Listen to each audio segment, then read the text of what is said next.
Now, all the Americans that are inside the hangar, get away from our property. And leave our country or else we will arrest you. Ang dami ng chopper ka, Eric, mga kababayan. Ito, dumadagsa po. Ang dami na pong chopper sa KOJC. Oo. Hindi po to. sa atin yan. Malamang po ay hakutin na nila ang mga Amerikanong itinago nila dyan. Hakutin na nila yung mga Amerikano dyan.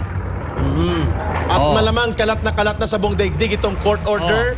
At hindi pwedeng alam ito ni Marbil. Mag-press conference po kayo, Marbil. At Colonel Pajardo, mag-press conference kayo ngayon. Anong ibig sabihin ng mga chopper na yan? Tanggalin nyo na po yan. Lalapag ba yan sa loob ng Kingdom of Jesus Christ? Tingnan natin. Alisin nyo na po yan at wala na po yung power. Kahit manakot pa kayo dyan, wala na yan. May court order na as per Attorney Jade. Yan. At nandun na po. At maya-maya magiging attorney Attorney Franco yan. Ayan, congrats daw. Mag-congrats na tayo kay... maraming salamat, Ginoong Boy Villa Hermosa at sa mga kapariho mo pong Pilipinong nagmamahal ng tunay sa bansang Pilipinas at sa ating kapwa Pilipino. Maraming salamat po sa inyo lahat. Yan, muli, kita po natin ang katagumpayan. Pag ikaw po ay talagang nanindigan sa kabutihan, ay hindi po kayo pababayaan ng amang makapangyarihan. That is true. Prayers in solidarity with spirit and determination and courage of the people, it can create change. It will happen soon. In the creating of change sa gobyernong Marcos na ito. Kaya nga kahit anong ginawa ng Amerikano, umalis na kayo dyan. Tama. Diba? Wala na kayo magagawa pa at pumapanig pa rin sa atin ang ating bansa. Correct. Yan. Para mapakinggan naman natin kung anong nandiyan na yata ang sheriff? Nandiyan na yung sheriff. Wala. Wala pa? Pero... Mga kababayan, pinapanood nyo po live feed from Davao. Ito po yung jubilation and victory celebration dito sa inilabas na order ng korte, protecting the entire kingdom of Jesus Christ. Ayun. Kaya yan, yung mga pulis dyan na nahihiyang sumayaw, pwede na po kayong sumayaw. Bitawan nyo po ang inyong mga armas at makipagdiwang po kayo sa mga KOJC na manggagawa. Welcome po kayo dyan kahit nagkaroon ng karahasan at mga abuso. Patatawarin po kayo niyan sa inyong mga kasamaan. Ganyan po yan sila. Patatawarin po kayo niyan sa kabila ng inyong pangdadahas. Ang sa likod po na nakikita ninyo, yan po ang pinigilan ng korte na wasakin. Yan po ang Jose Marie College Foundation Incorporated na planong bombahin nila Torre at ng grupo ng mga pulis niya, kaya ay i-bulldozer. So, nahihibang po sila, mabuti nag-intervene ng korte na mali at hindi pwedeng gawin po yon. Kaya may nagkaroon po ng temporary protection order sa Kingdom of Jesus Christ. At sa lahat ng kapulisan dyan, malaya nyo na pong kutsain ang inyong sinusunod na si Torre. Sisihin nyo po yan sa pinagagawa sa inyong dignidad. Binaboy niya po ang organisasyon ninyo. Correct. Yan po, ngayon nyo po i-blame si Torre sa kanyang katangahan. At mababagsak na po at matutumba ang Torre ni Torre. Wala nang Torre. Giba ng Torre. Torre pala. Giba ng Torre ni Torre. On your own terms, sabi niya, papasok ako at maghahalugog on my own terms. Ano ngayon? Lalayas ka ngayon. On the terms of the court and the people, layas na. Bakit andyan pa kayo? Kayo mahigit 3,000 pulis. Puntahan ninyo yung nag-utos sa inyo dyan na ipahiya kayo. Mukhang maglanding ang helicopter. Ano ba tong helicopter na ito? Maglanding para ka ba? Para naghahanap ng lugar kung saan lalanding. Anong gusto nito? Baka si Senator Bato yan, ano? O si Inday Sara ba ay nandyan na? Dapat kasama na natin ang bagong presidente. Bakit? May bago na ba? Ano ba yan? May naglilinger na helicopter dyan, So mga kababayan, tuloy-tuloy po tayo. Ito, may nagme-message dito. Sige, pakibasa po. Kay Ann Huesan, nawala ang 10 million mo, Torre. Wala kang resulta. Wala na ang 10 million, wala pang pagka-chip PNP mo. Kasi matatanggal ka sa serbisyo. Check yun. Ayun. Correct. PNP chopper yata, Franco. Chopper ito ng Philippine National Police. Yes, yan ang kulay nila. I-check natin, Ako may feedback from Davao. I think dahil hindi natin may ilapit ng todong camera, yan din ang chopper na may mga sakay na puti noong nakaraang linggo. At also, Ka Eric, may Gusto nating i-shout out, especially sa Liwasang Bonifacio, ang Manila Police District Sa na mapayapang- malaya tayong hinayaan na magpahayag ng ating karapatan sa Liwasang Bonifacio. Maraming salamat. Napasalamatan po natin ang NPD. At ang pamumuno na matino ni General Nartates ng NCRPO Command. Yes, salamat po sa inyo dahil at protektahan nyo po ang ating mga manggagawa dyan. Salamat po sa ating kapulisan dyan, sa MPD, sa pagrespeto po ng karapatang pantao ng bawat manggagawa po ng KOJC at Na sa iba pa. nagtipon-tipon sa Yes. Liwasang Bonifacio. Frank, Yan. at I think maraming mga general ang mawawala ng respeto sa commander nila.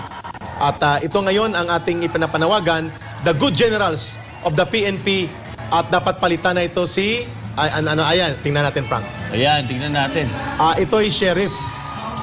Oh. Sheriff ng court.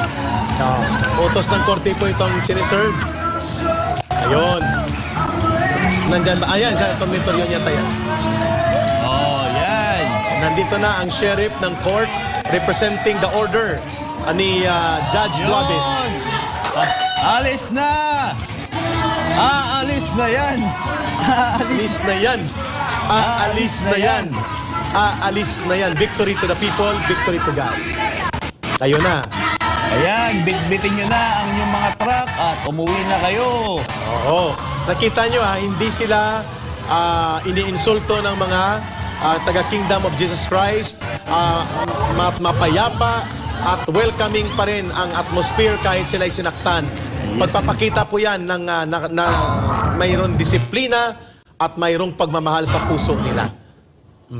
Ayan, ito Eric, pagpapakita lang ito ng ang ating konstitusyon ay malinaw na gumagana pa rin para sa bawat tao, bawat Pilipino na kailangan respetuhin ang kanilang karapatang pantao. Exactly, the decision was based by the judge on that.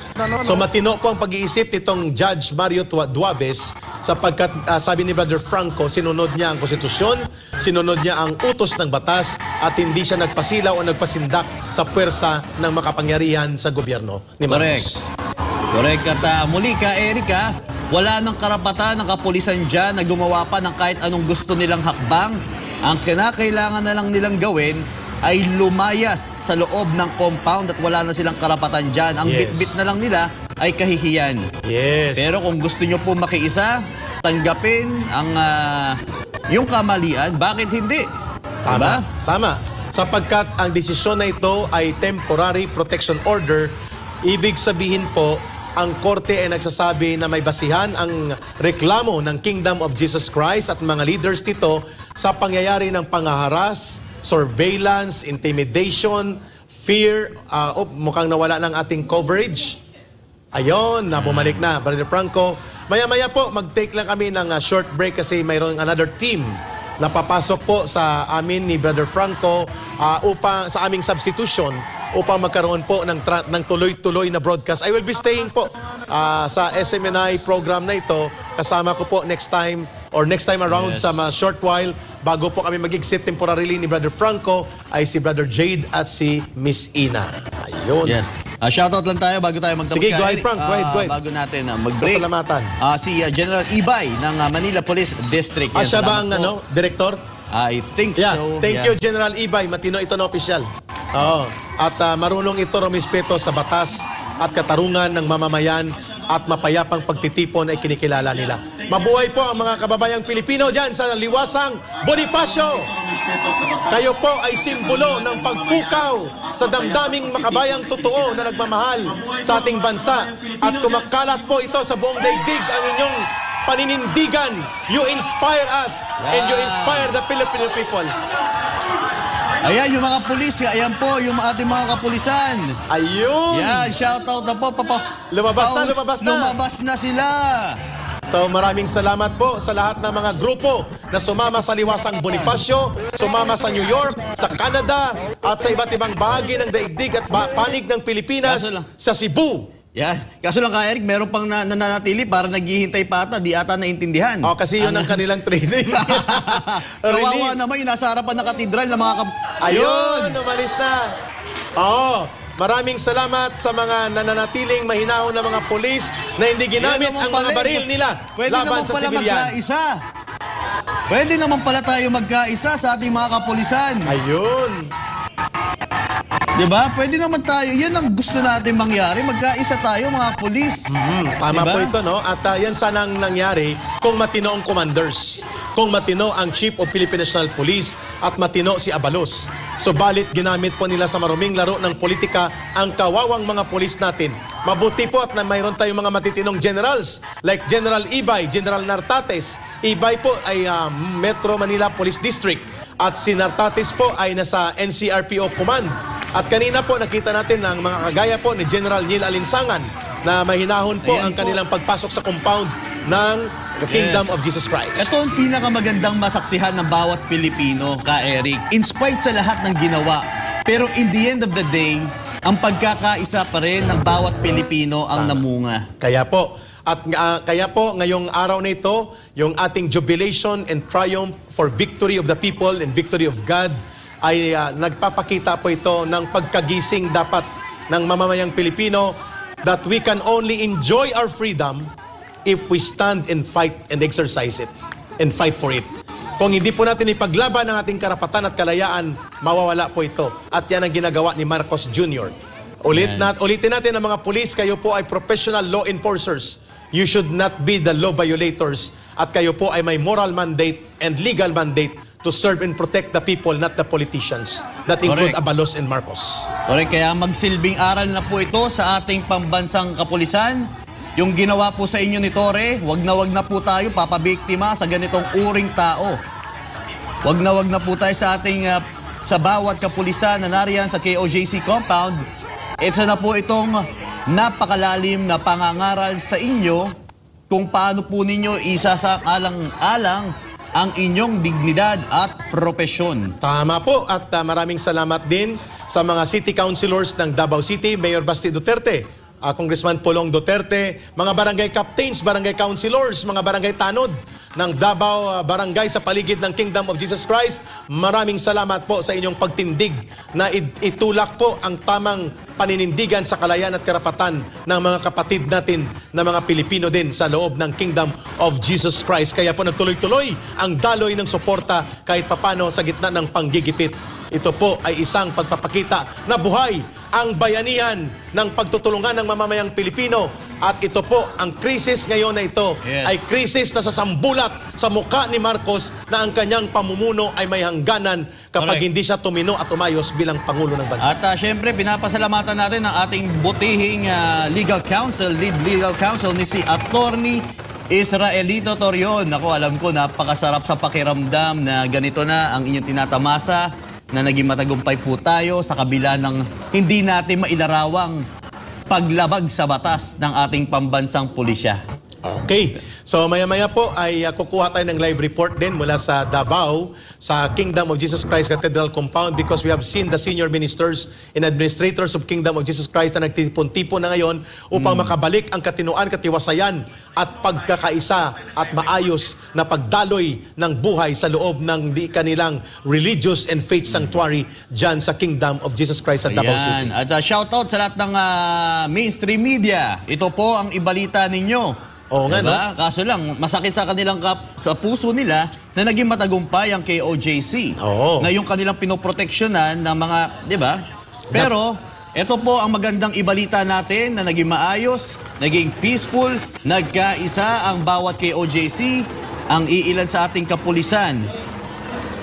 Oo, at maya-maya po, babalik kami ni Brother Franco at ako din po ay kukuha lang 5 minuto na break or 3 minutos lang sapagkat i-facilitate natin po ang pagdaloy ng Anchor program host natin para sa aming substitution dito ni Brother Franco, Miss Ina Mortel and Jade Calabroso, ang tandem na magpapatuloy sa kabutihan ng tagumpay ng mamamayang Pilipino at ng katarungan sa ating mga kapatid doon sa Kingdom of Jesus Christ. Patuloy lang po ang ating live feed. Antabayanan niyo po ang susunod ang short break.